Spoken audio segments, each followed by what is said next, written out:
Conexão Sapiens, a ciência desvendando você. Podcast número 13, da fase inicial de síntese, área socialidade. Socialidade saudável. Oi pessoal, muito bom estar de volta hoje no episódio 13. Este é o segundo episódio da área socialidade. No episódio anterior, eu falei um pouco do que é uma socialidade doente e falei um pouco das manifestações de uma socialidade doente.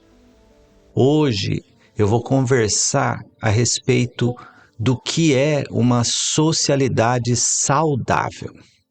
Cada pessoa tem uma rede de conexões sociais com família, amigos, relações sociais dentro do trabalho, relações sociais românticas. Tudo isso, todas estas relações, essas conexões sociais formam uma rede social individual. Cada pessoa tem uma rede individual, tem uma rede de conexões que é específica para aquela pessoa. Quando a ciência examina uma rede social individual, ou seja, faz uma coisa que na ciência social se chama network analysis. Em português seria um estudo, uma análise da rede social daquela pessoa. Quando você estuda esta rede social, é possível identificar as características desta rede e mensurar a qualidade, a quantidade e o tipo de conexão social que cada pessoa tem. Hoje, o que eu vou fazer é descrever o que uma boa rede social individual tem como características. Como você pode mensurar de uma forma objetiva uma rede social individual de alta qualidade e saudável. Bem, antes de falar sobre a rede social, eu gostaria de fazer uma pequena analogia. Durante a evolução, as nossas características como espécie foram gradualmente moldadas para uma certa direção. Por exemplo, o nosso sistema imunológico tem milhares de genes integrados em uma rede de conexões que permite uma resposta contra infecções e micro-organismos que são nocivos à saúde humana. Todos estes genes trabalham em sintonia com o objetivo de preservar a saúde humana contra a infecção. Então, o objetivo desse sistema imunológico, é proteger o ser humano contra infecções. Da mesma forma como o ser humano faz parte de um sistema e tem milhares de genes que foram desenhados para formar esse sistema imunológico com o objetivo de proteger o corpo contra infecções, na nossa biologia existem inúmeros genes que foram formados durante a evolução com o objetivo de facilitar e estimular a formação de uma espécie ultrasocial e altamente colaborativa, tá? Então, olhando desta forma, você consegue entender que as nossas emoções, a nossa cognição social, as características de diversos genes, eu mencionei alguns desses genes, dessas características no episódio anterior, quando eu falei de 2 hormônios e 2 neurotransmissores, mas muitos outros estão envolvidos nesse processo. Então, é possível entender qual é o objetivo desse sistema quando a gente olha as partes e gradualmente você observa qual a função destas partes. E o objetivo de formar uma espécie ultrasocial visa estimular altos níveis de colaboração.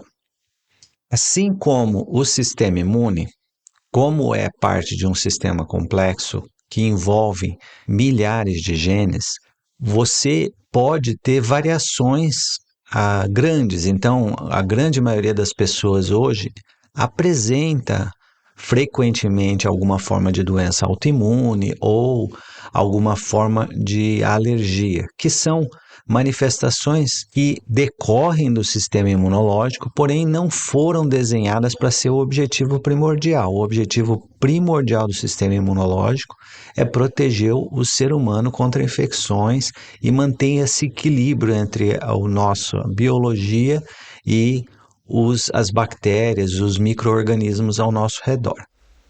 Da mesma forma, o sistema e a genética social humana também foi desenhada para a gente ter um sweet spot, uma área, um posicionamento ideal, onde você tem uma resposta ideal de como a gente formou esta socialidade. Então, projetando como o ser humano foi desenhado, é possível estimar onde é esse sweet spot, onde é esse posicionamento ideal para a nossa socialidade. Fazendo essa analogia com o sistema imunológico, que também tem um posicionamento ideal, onde você não tem alergia, não tem autoimunidade e tem uma resposta que não é nem exagerada e nem fraca contra infecções, mantendo um equilíbrio dinâmico com o meio ambiente. A mesma coisa na vida social. Onde é esse sweet spot? Onde está esse posicionamento ideal para a nossa socialidade, considerando o nosso desenho? Primeira característica de uma rede social individual saudável, de alta qualidade, é o número de pessoas que você interage. Acho que houve um grande número de pesquisas envolvendo entender essa pergunta, né?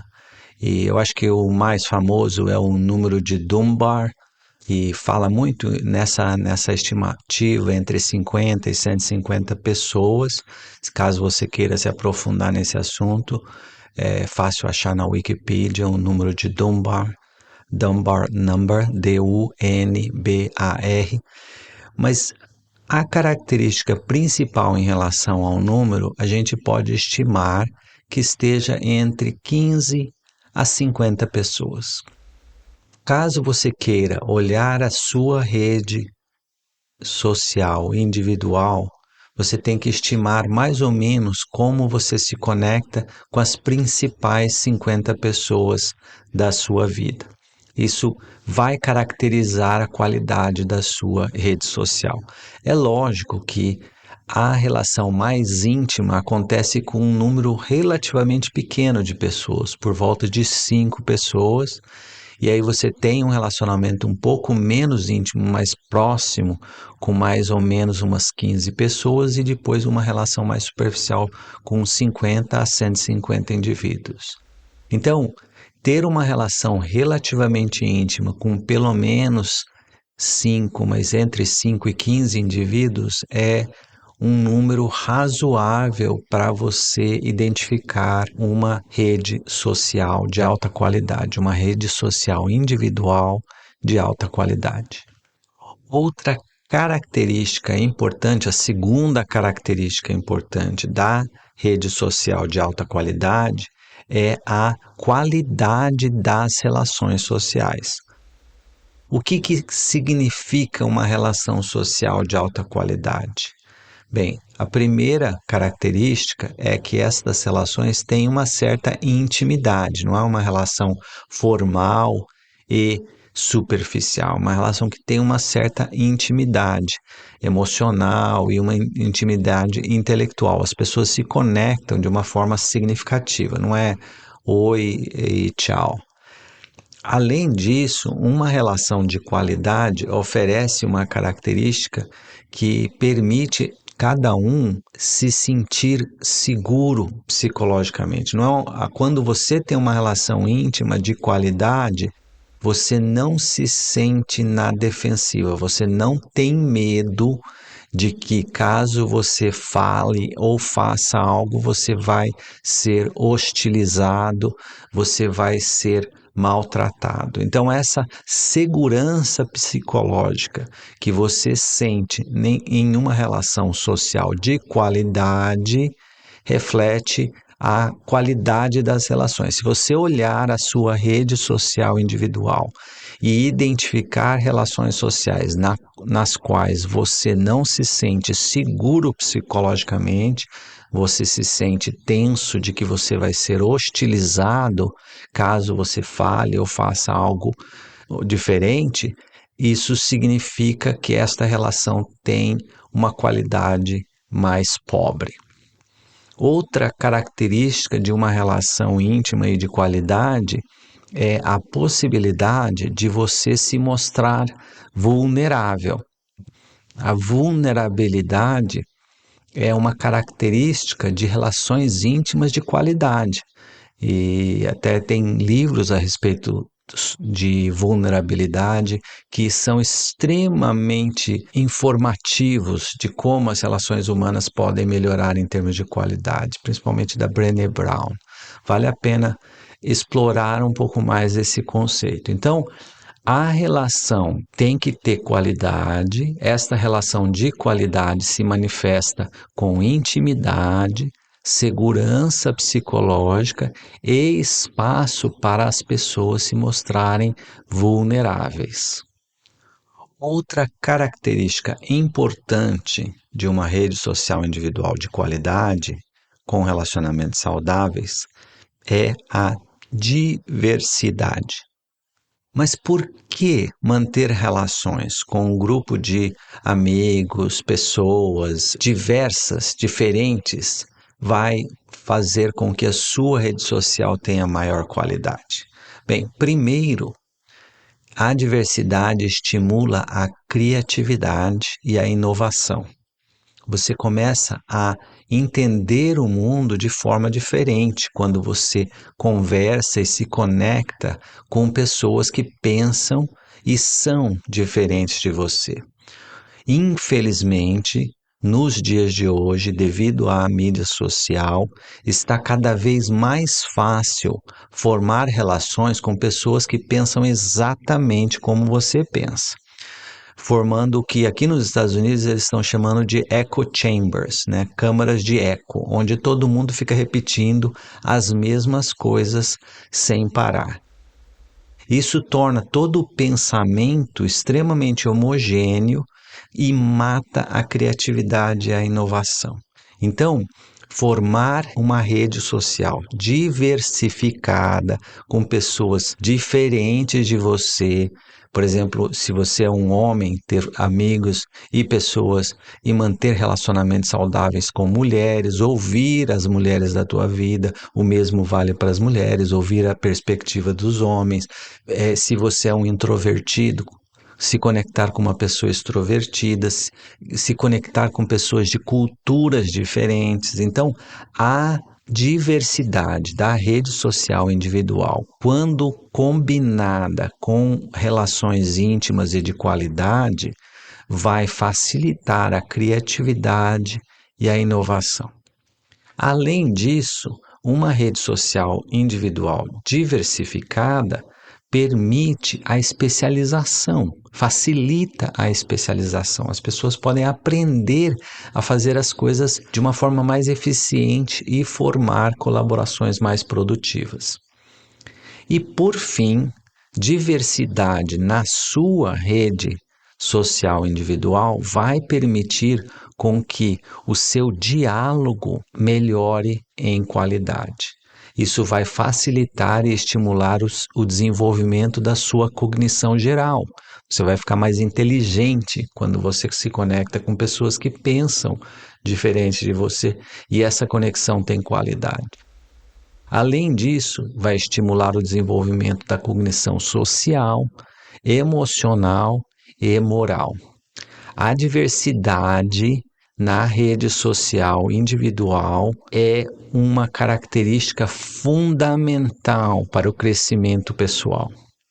Dentro da sua rede social individual, alguns componentes vão estar relacionados à família, outros a amigos e outro componente será relacionado a parceiros românticos. Não necessariamente todas as redes sociais necessitam de todos esses três componentes. Uma pessoa pode não ter relação nenhuma com a própria família e ter uma rede de amizades excelente, um parceiro romântico, uma parceira romântica com uma relação íntima e extremamente positiva. Ou você pode não ter um parceiro romântico e ter uma relação familiar e uma relação com amigos excelente. Não necessariamente você precisa ter todos os três aspectos para ter uma relação, uma rede social individual de alta qualidade. Porém, é fundamental entender que é muito difícil você construir uma rede social sem uma certa diversidade. Se você tem somente relações com a sua família, não tem um parceiro romântico e não tem amigos, isso é um sinal de alerta. É importante pensar como diversificar a sua rede social. Mas não necessariamente você precisa ter os três sempre. Às vezes, dois de altíssima qualidade é o suficiente para manter uma rede social individual de alta qualidade.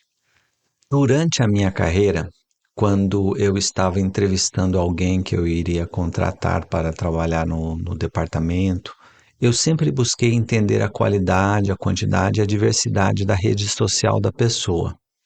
Isto era uma parte da entrevista que não era muito típica.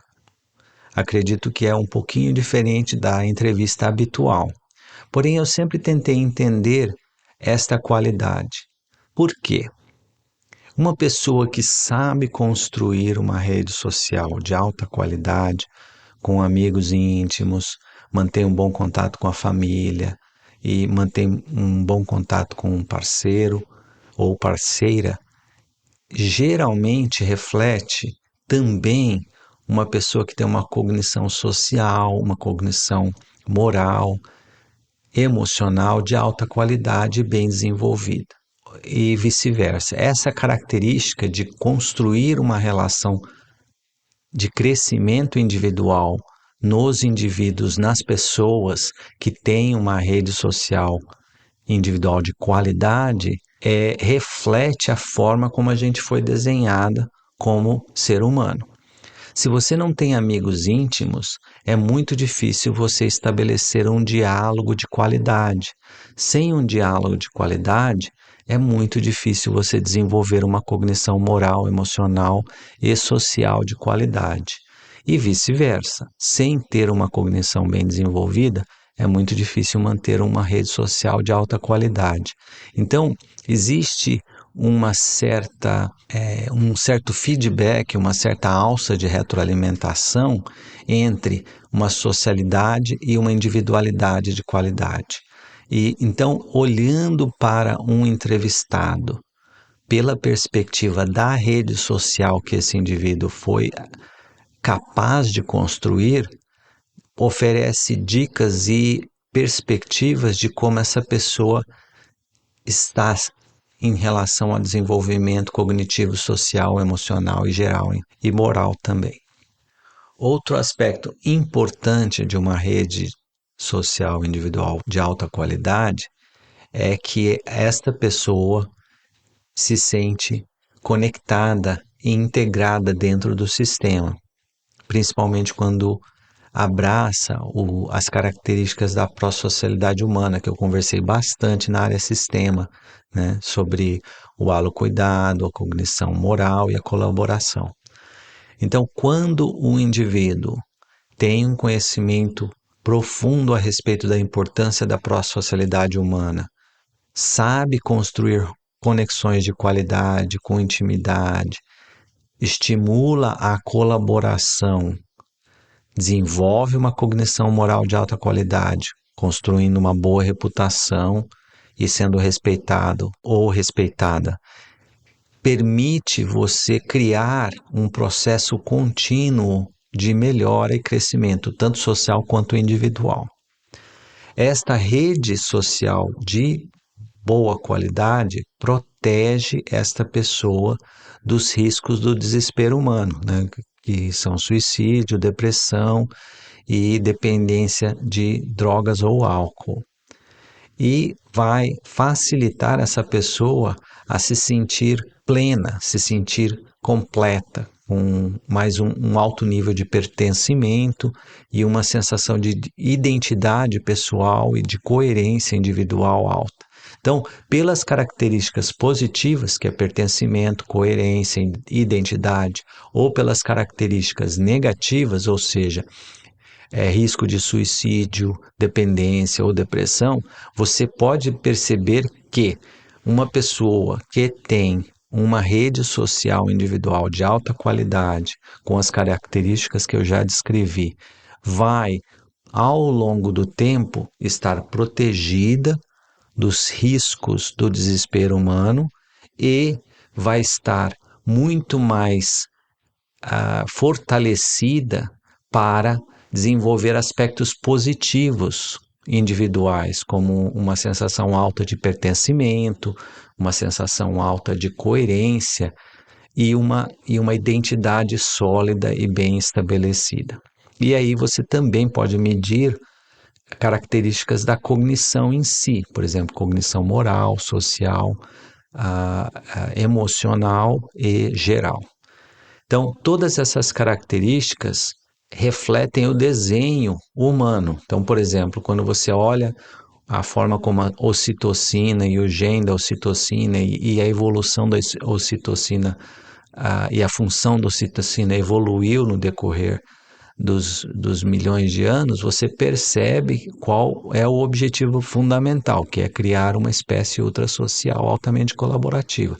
Mesma coisa com as emoções humanas. Por que a gente sente vergonha, culpa e outros animais individualistas, por exemplo, não vão apresentar estas mesmas emoções?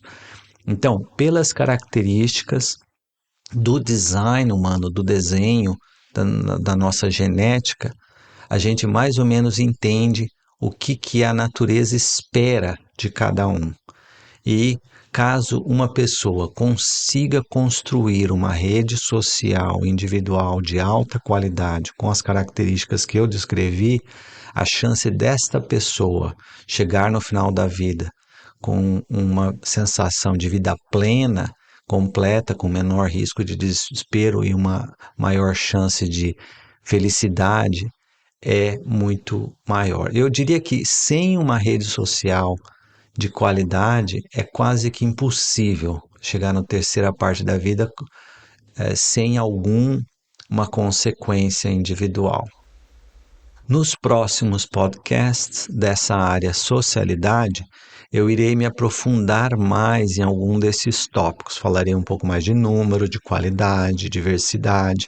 Falarei também um pouco mais de vulnerabilidade, de intimidade.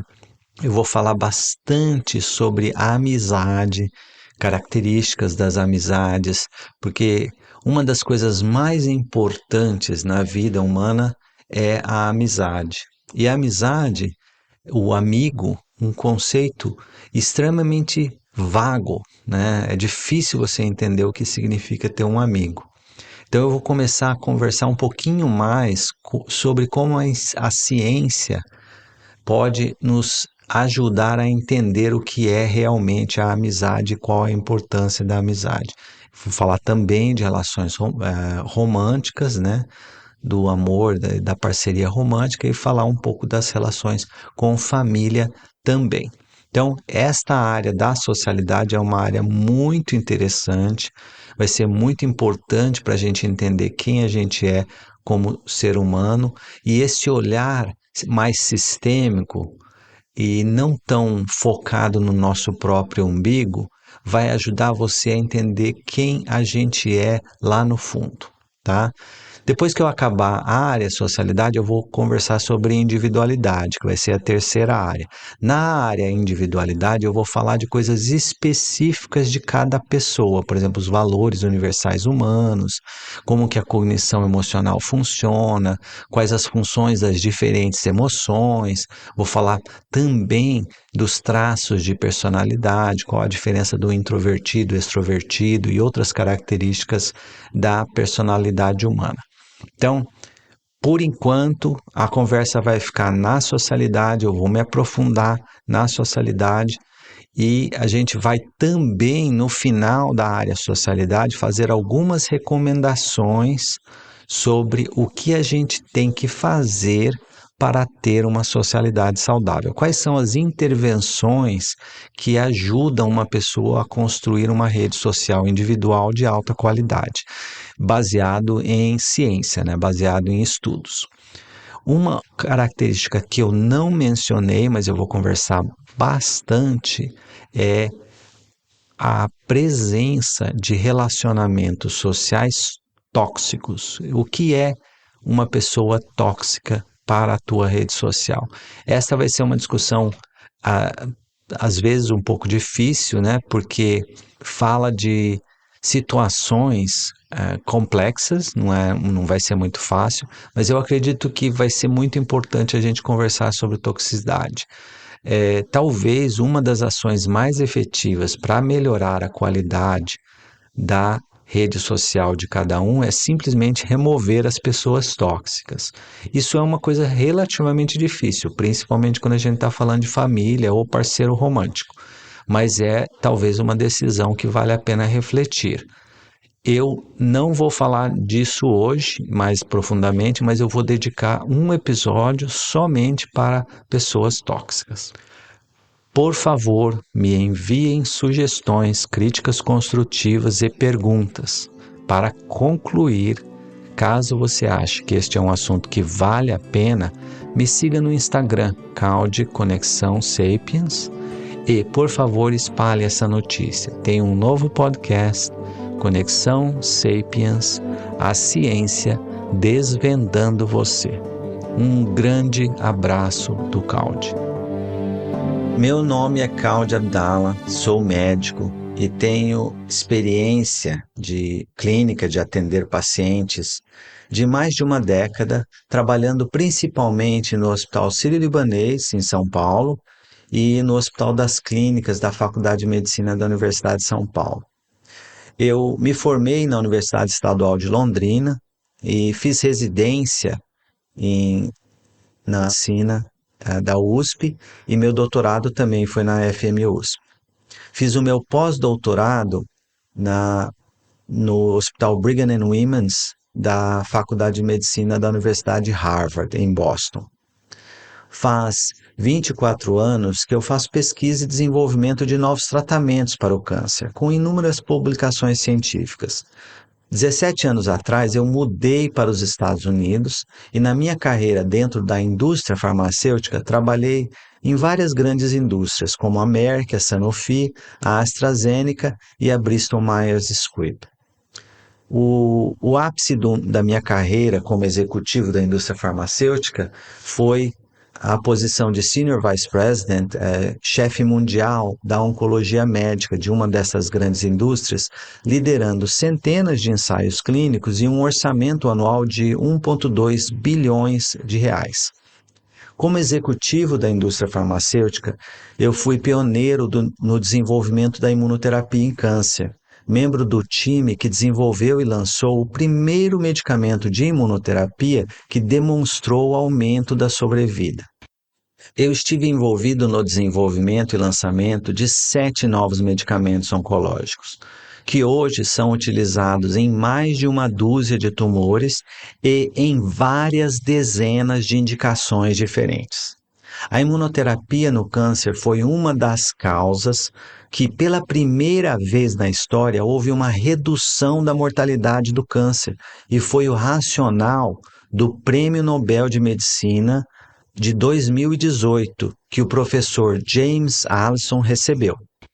Eu trabalhei diretamente com o professor James Allison durante o desenvolvimento da primeira imunoterapia que demonstrou benefício de sobrevida num estudo randomizado. Também fui membro do National Cancer Policy Forum, um grupo que faz parte da Academia Nacional de Ciências dos Estados Unidos e aconselha políticas relacionadas ao câncer. Também participei no board da Sociedade Norte-Americana de Imunoterapia em Câncer, entre várias outras sociedades médicas dos Estados Unidos e da Europa. Liderei iniciativas pioneiras em compartilhamento de dados em oncologia, que foram reconhecidas pelo renomado think tank Faster Cures e pelo 41º presidente dos Estados Unidos, George H. W. Bush. Também liderei a resposta à crise da pandemia dentro de uma das grandes indústrias farmacêuticas americanas, iniciativa que, pela sua excelência, recebeu reconhecimento da Academia Nacional de Ciências dos Estados Unidos. Recentemente, comecei um projeto que tem sido uma verdadeira paixão para mim, o Conexão Sapiens, a ciência desvendando você. É um podcast que busca ir além das histórias passageiras, oferecendo uma exploração profunda e duradoura com o objetivo de sintetizar a ciência no apoio à sua jornada de crescimento social, pessoal e cognitivo. Esta síntese é o resultado de mais de 2 décadas de estudo.